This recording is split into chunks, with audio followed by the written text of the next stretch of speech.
Welcome to the Real Joe Show. Super excited to be in our new studio today with Jed Gronewald, who actually helped design the studio and put it together. So we're going to be right back with Jed, and we're going to have some fun.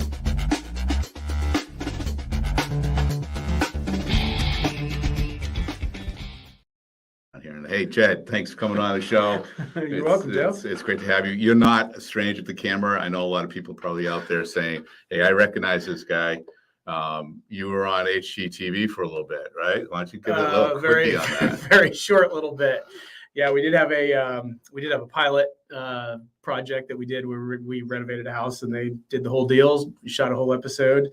Unfortunately, didn't end up getting picked up by HGTV. Okay. I think they made the biggest mistake of their lives, but that's okay, you know. He sells, she sells. You can find it online, right? Maybe. Yeah, I found it online. Okay, well, you found it. Just search Jed's name, and you can watch he and Ashley, his wife, doing their thing on TV. It's pretty cool. It was pretty fun. Yeah, I bet it was. Yeah. So let's talk real estate real quick. So two things I want to cover today is one is your business, how you got into it, and how do you sustain yourself in every market. And I think that's probably the biggest thing because we had a shift and you've been through shifts before and you've always come out strong. So I want to talk about that. And then I also want to talk about how do you deliver the experience for your clients? Why do your clients keep coming back to you and referring you? Sure. So, but first off, how long have you been in the business?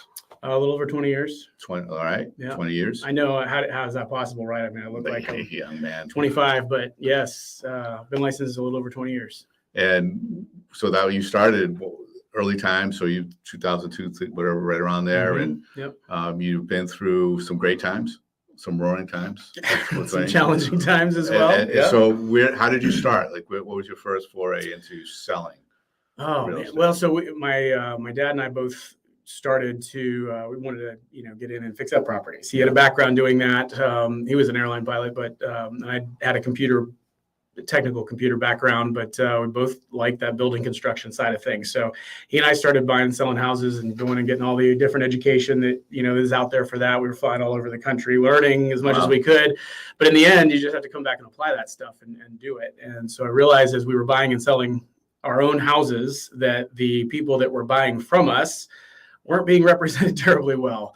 I had the realization that, man, I could represent you better against me. You could have negotiated better against yourself. So I that was the first moment I realized, hey, there's an actual need out there for people that are really wanting to take care of others in this process. So shortly after that, I was the agent that I was working with at the time had suggested, hey, Jed, just go get your license. You've got what it takes to do this, and you should do it. And so I did. Great. And that's where we are from, Nice. Never look back. So were you had your own brokerage, just you and your dad, or? We did for a while. Yeah. I was with 5 different firms, most of which don't even exist anymore. And then, so it's kind of like, well, we couldn't find exactly what we wanted or what we needed. So we made it ourselves, but there's challenges with all of that as well. Big time. So just the limitations on, you got to do hiring and firing and all that craziness. So, and we did do that. So now you grew into, how'd you end up here at Relevate? How'd that story go? Oh, that's a good story. I mean, we were actually going down a path, Ashley and I, my wife, Ashley, we were headed towards going to one particular firm. We actually kind of courted with that firm for almost a year to the point where people thought I was an agent there. The best way to tell it was much longer story, but the best way I can tell is God just kind of brought it right to us right when he needed to. Okay. And we were just about ready to make that commitment over there. And it was just some event every day that particular week was like Relevate. And ended up in the same space as Mike Regan and didn't even know, we never even talked before. Right. And he sat down next to me and I was like, I just had this feeling. I was like, Mike, I'm supposed to come talk to you today. Really? It was just like that. You were spoken to. And he said, okay. He said, come on over.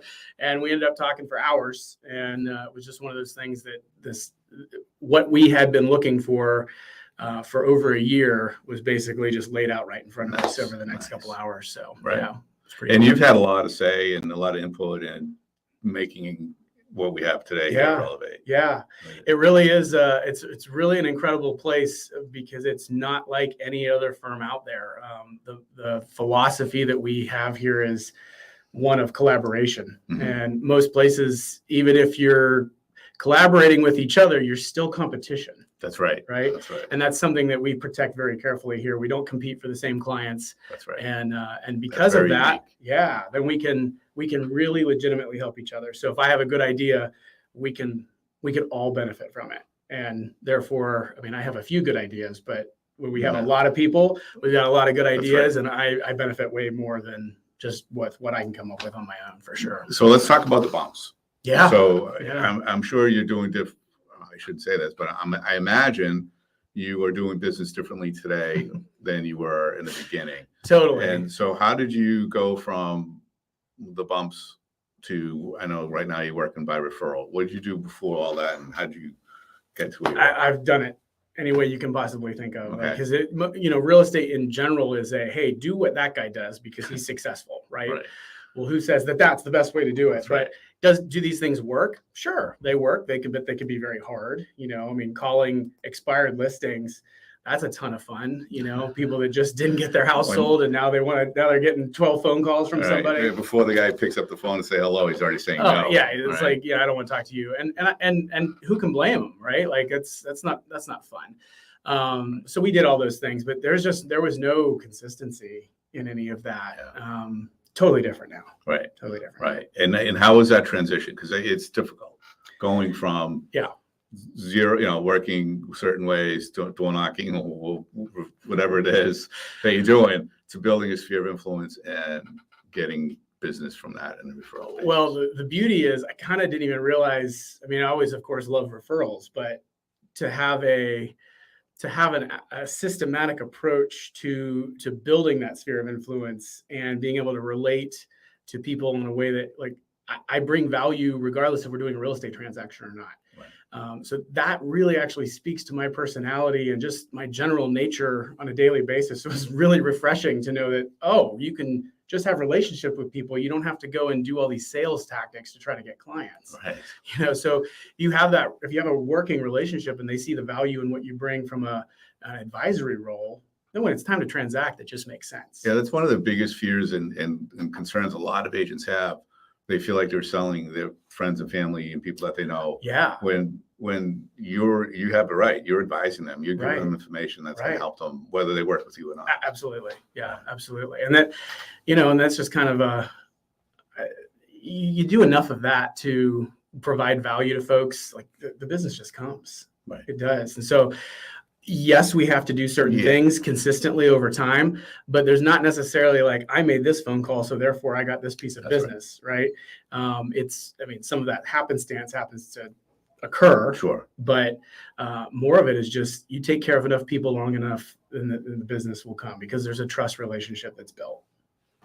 So how did you come across? How did you build that? I imagine you went from doing however you were. How did you build that sphere of influence? What were some of the ideas that you put into action? Well, none of which were mine. Well, it's all in our. Those are the best ideas. Yeah, right? It's all in our process here. But I mean, the biggest one.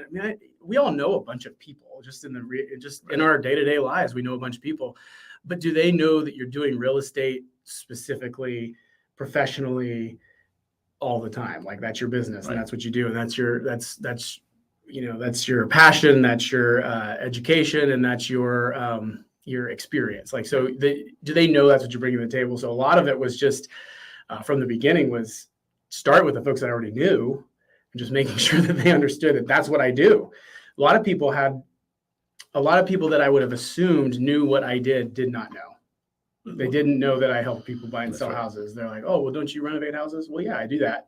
But that's a side project compared to what I do, as my main focus is helping people navigate the buying and selling of real estate. And part of it's not only they not knowing what you do, it's they don't know how to help you. They don't know what it is you actually do. Yeah, you're in real estate, you're a realtor. They don't know how you actually run business. You have to educate them. That's right. Right. Yeah, and that seemed like, it didn't seem like it was something that I should put on people, but actually folks want to help each other. I mean, that's right.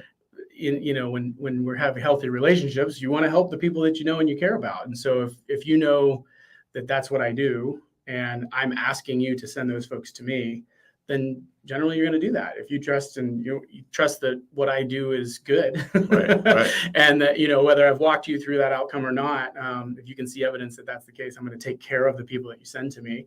Well, then you'll send them to me. But yeah, I had to just let people know that's how I get business, right. is having referrals sent to me, and then showing them how to do that, which is relatively easy. But that's my job. I have to educate them with that. And I think that's a big mistake a lot of agents make. They assume word of mouth is going to get it done.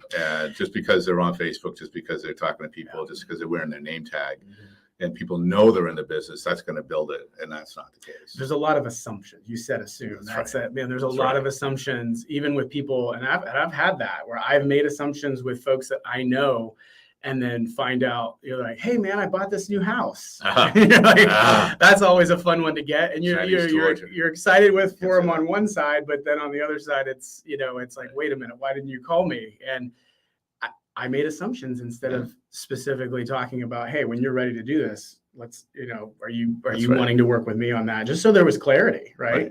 They were really excited to share it with me because we're friends. Yeah, but it's a big deal. I missed the opportunity to share that with them. That's right. That's right. So you mentioned Ashley, your wife. She's in this business as well. She does very well here. And one of the things I loved about it, and you changed your bio recently, or maybe it was, I forget where I read it, but you both called yourself stay-at-home parents. Yeah. How? Yeah. I mean, you guys do, are you doing 18, 15 mil every year? Your wife's doing 30. Yeah. Stay at home? Come on. Yeah, well, I mean, it's because we have choice. I mean, we have to be in an environment where we are able to serve our clients when they need us, but we don't have to do everything. People don't want to wait around for me while I pick up my kids to go see a house. So, our structure and our team allows us to make sure that there's someone available that's skilled and knowledgeable and talented and knows my process and procedure to help serve our clients and go in houses and view them and see if they're legitimate, that they're out there looking for them. So if I know my team's out there doing that, then essentially that's an extension of me out there serving my clients. So that way, when they are ready to talk about a house, I'll bring my kids home and we'll get on the phone and talk to them, if that's what we're doing that day, you know? So it allows me to, you talk about a work-life balance. If there is such a thing, we're always working and we're always off, I guess is the best way to say it, right? The beauty of our team structure, as well as just how we function in our processes here at Relevate, allows us to have that freedom. So here's a question. Yeah. And there's two sides to this one. What's your value? And the first one is, what's your value as the business owner that you have? And a lot of people, I was ranting about this the other day, a lot of people call themselves a CEO of their company, and that's fine.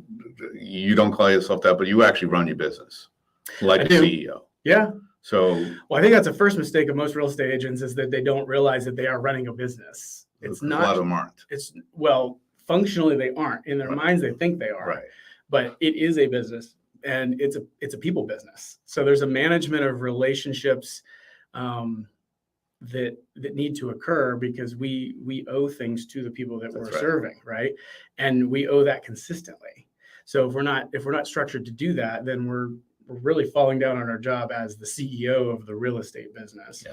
Our service or our product is the real estate transaction, is the real estate process, but it really is a people business. And I think most people miss that.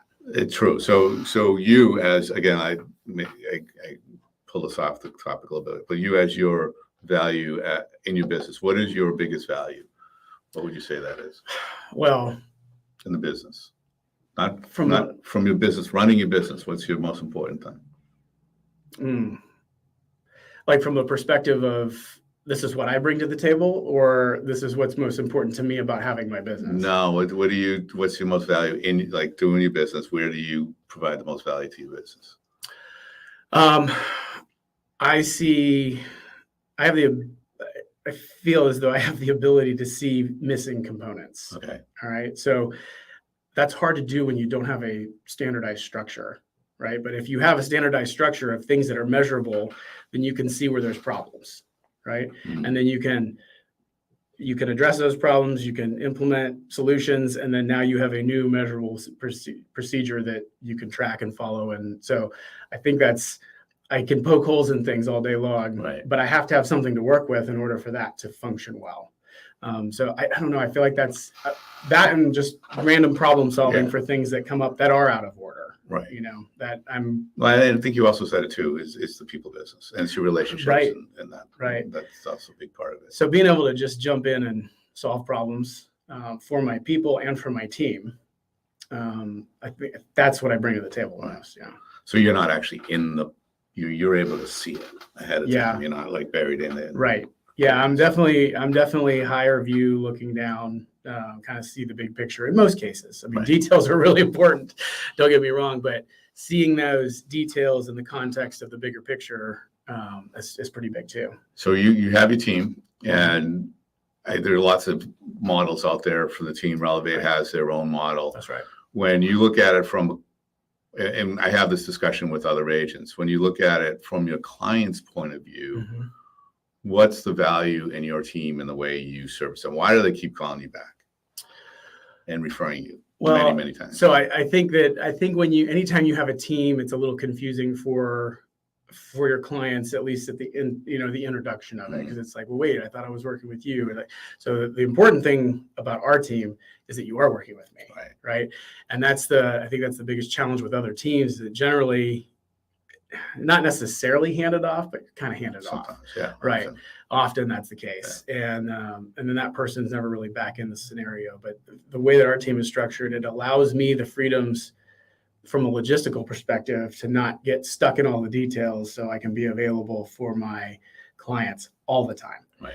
And be able to do, have the mental energy to be able to strategize and when that's the important part, or negotiate when that's the important part, because that's really where the money that goes in and out of these transactions, that's where it hits the transaction. So I need to be ready to be able to do that at any time.